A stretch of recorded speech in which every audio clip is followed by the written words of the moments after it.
Hi, guys. Welcome back to Reading with Mrs. Wood. I told you yesterday that we were going to learn about a new kind of story that was very similar to a fairy tale, but it was a little bit different.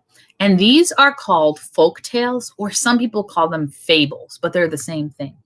So, folk tales are stories that began a long time ago, just like fairy tales. And it was long before there were pencils and paper to write stories with. People sat around and they just told stories out loud.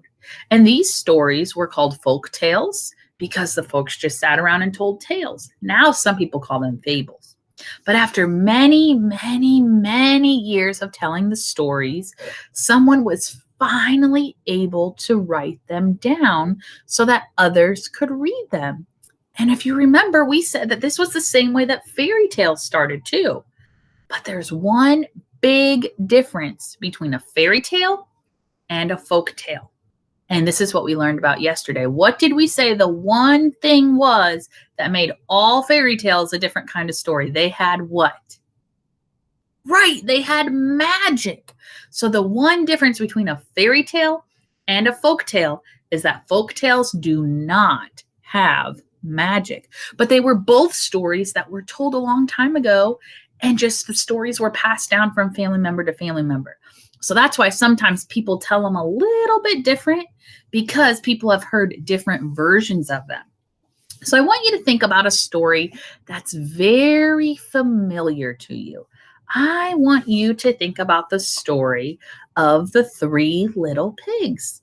So this story is a folk tale. It has characters in it. We have the three pigs, right? Who else is in this story? The big bad wolf, right? So there's characters. It has a setting. Part of the story, they're in the woods, they're at their different houses, right? It also has a problem. What is the problem in the story of the three little pigs? Right. The wolf comes after they've done all this hard work. And what does he do? He tries to blow down their house, right? He says, little pig, let me come in. And he tries to blow down the houses and they have to keep going. But what is the solution in this story? They all go to the third pig's house made of bricks, right? And some of these stories end differently because they've been told differently. In this version, the wolf falls down into a pot of hot water, but he escapes. In some versions, they eat the wolf, right? So there's lots of different ways. But it has a beginning and a middle and an end. In the beginning, the pigs all go out on their own and build their houses. In the middle, the wolf keeps trying to blow down all of their houses, right? But in the end, they're able to trick the wolf and he leaves them alone. All of these things are true in fairy tales. If we went through Cinderella, we know that Cinderella has all of these things. But the only difference is that fairy tales have magic. Did the three little pigs have magic in it? No, that's why it's a folk tale or a fable, because there's no magic. The pigs don't get rid of the wolf using magic. The wolf doesn't blow down their houses using magic. It's just a tale that was told by people and passed down. So I have some other books here, and I want us to think about if they are folk tales or if they are fairy tales. So it might be a fairy tale if it has magic, right? But it would be a folk tale if it doesn't have magic. So before we sort the books that I have, let's think about it. What kind of story has characters? Right. They both have characters.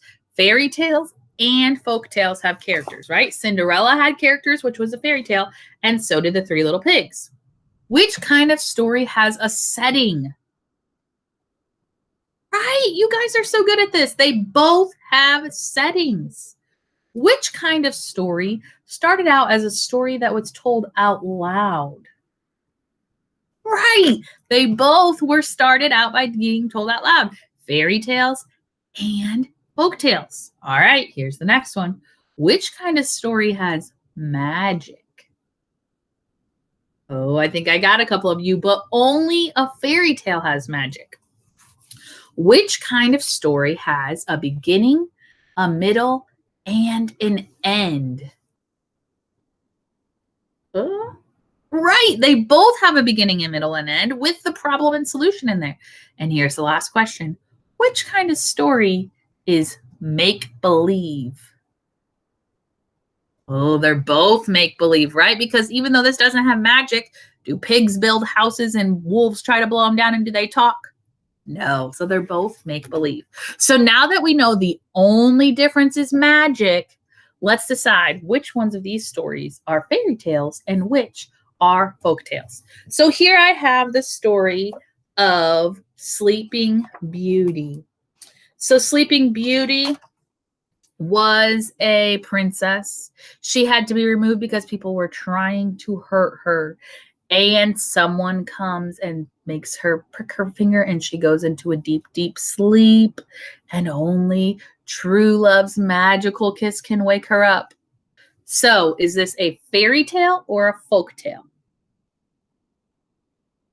Yep, it's a fairy tale because it had magic. A magical spell put her to sleep, and only true love's magical kiss could wake her up.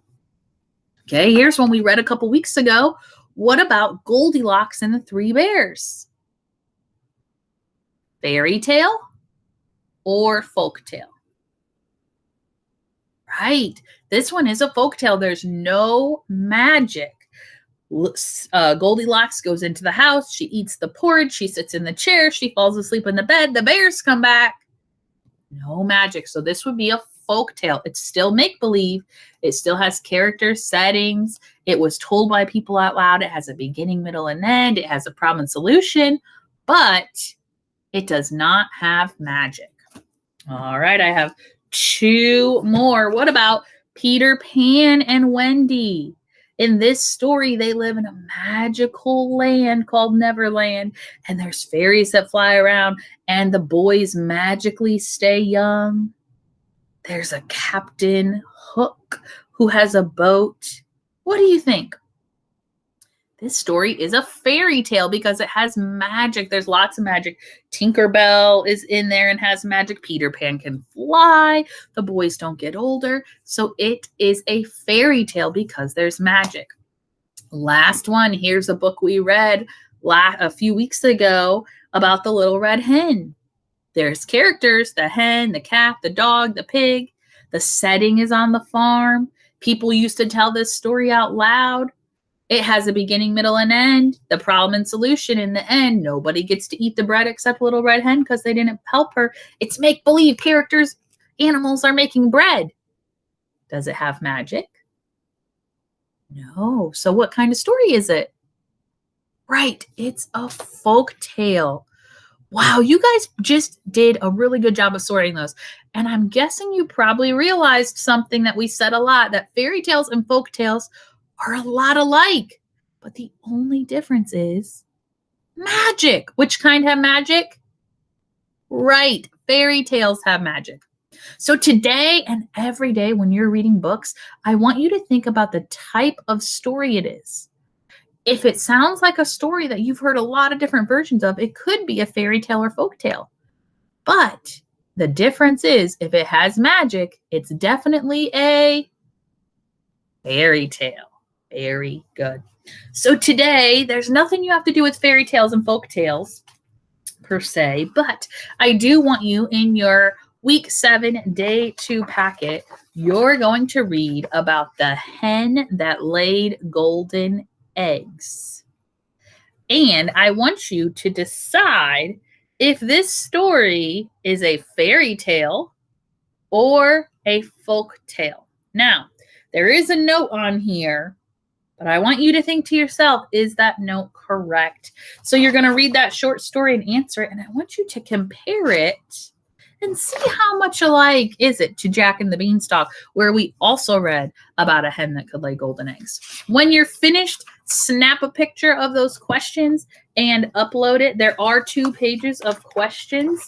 So you have questions 1 through 5 and then questions 6 through 8 on the back. So make sure you take a picture of both pages and upload it to Dojo so that your teacher and I can see how you're answering questions about that story.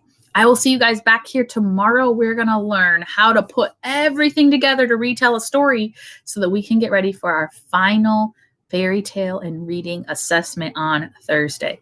See you later, guys.